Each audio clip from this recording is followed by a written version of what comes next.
Welcome to CEO Money. I'm Michael Yorba. Thanks for joining us today. I got Craig Lewis. He's the founder of and CEO of GigWage. All right, Craig, welcome to the show. Thanks for having me. Appreciate it. My pleasure. All right, Craig, you were on the show before on the radio show, right? Yep. And now we're on the TV show. What's happened? Well, first, tell everybody, the new audience, what GigWage does, and then what's happened since then and where you're going to go next. Yeah, absolutely. So GigWage is the easiest way to pay, manage, and support independent contractors. Some people call them freelancers, but we're a software platform to manage that contractor process. Mm-hmm. We believe the future of work is going towards the gig economy and the gig worker, and we want to power that. I think since the last time we talked, we have raised $1.2 million in funding and taking that money to kind of get to the next level and, growing our customer base, kept the team small and lean, and pumping out new technology. What's next? So what's next is we're actually now raising the $2 million round, and that is for expansion and growth. We've really started to focus on marketplaces. So think like on-demand companies, but mini Ubers or mini Airbnb hosts. There's thousands of those companies, and so our technology has proven to be very helpful for them. And so we're raising this round now so we can expand with marketplaces and on-demand companies, as well as release some new technology. We're putting an API out in the market, which we're really excited about. Tell me about the API. Yeah, so the API it's really seamless. So what we found is most of the customers that are using other payment APIs right now, they're using payment processing APIs, so they're having to kind of, make it work, right? And then they end up paying more, and they don't get a full suite of services for this particular problem. So what we've been building is an API that is specific for contractor payments and payouts, and has the compliance components built around it. And so now when you plug it into your technology, you get everything you need for that specific thing, which is the lifeblood of a lot of these platforms. Right. So instead of trying to use a Stripe or a Braintree that's meant for a different payment use case, we've designed an API specifically for this use case, which we found is very important to these customers. Tell me about the trials and tribulations, because you're also a thought leader in this industry, of getting where you are from where you started, and then how you're planning on growing out this business from somebody that's in the same position you are. Because guys like us, we have pains that other people don't feel. Yeah. And then new people coming in, they could learn from success stories like yours. Yeah, coming up, I come from a modest background, but I tell you, we used to have a saying, it ain't sweet, right? And so it's a difficult journey. I think you have to be committed. You've got to be willing to kind of overcome whatever obstacles get put in front of you. You have to find a way to stay positive.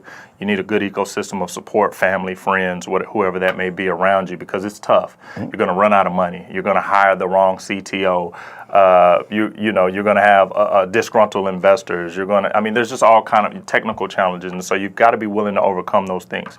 But once you do, you do develop a certain level of confidence that, hey, if I could walk into on any landmine and survive, right? And so I think now we're to the point to where we know, I like to call it, we're going to get beat up to billions. It's going to be a hard road no matter how big we get, but we're prepared to handle those things. And I think we've got a great growth plan in place to get to those levels, and we're excited about doing it. Good. I couldn't said it better myself. The silos that you're going after.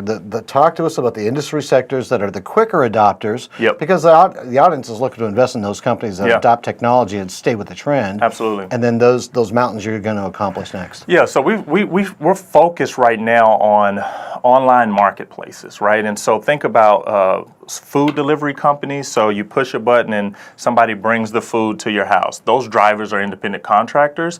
The company that employs them or puts the work in front of them is our customer. We have customers that clean homes. You push a button and somebody comes to clean your home. That person that comes to clean your home is a contractor.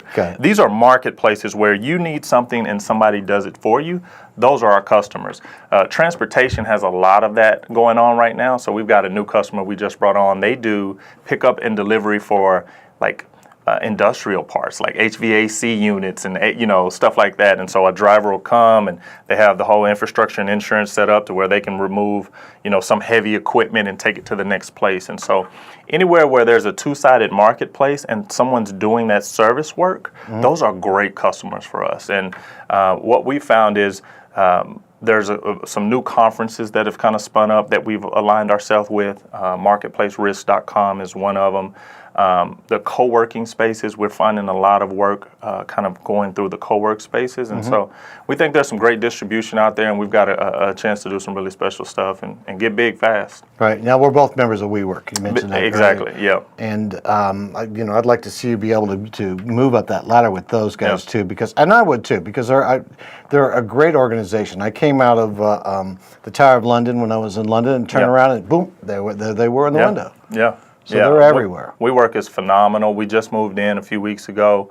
Through this journey, we started at a co-workspace, and then we had our own office space, and we made the decision to move back to a co-workspace, and specifically WeWork, because we think the opportunity to partner and to kind of get a ROI beyond just a good space, right? And so, we're excited about being in WeWork and kind of figuring it all out. And like I said, we think we can be good partners for WeWork on their platform. I think that you will. Is there anything I missed in today's conversation that you want to bring out to our audience there? I just say the gig economy is the future, right? One of our taglines is we're powering the future of work. And I think it's important to realize that you need to understand your contractor workforce, your freelancer workforce. Make sure you're in compliance. There's a lot of legislation being kind of tossed around on Capitol Hill right now. It will impact your business. And GigWage is here to help kind of ease that pain and walk people into the future. So the gig economy is real. It's not a farce. Don't think it's a fly-by-night fad. It's going to impact your business if it hasn't already, and GigWage can help. Thanks for being here. Appreciate you having me. My pleasure. All right, you've been watching CEO Money with Michael Yorba. Don't forget, like us on Facebook, follow us on Twitter, and subscribe to our YouTube channel. Thanks for watching.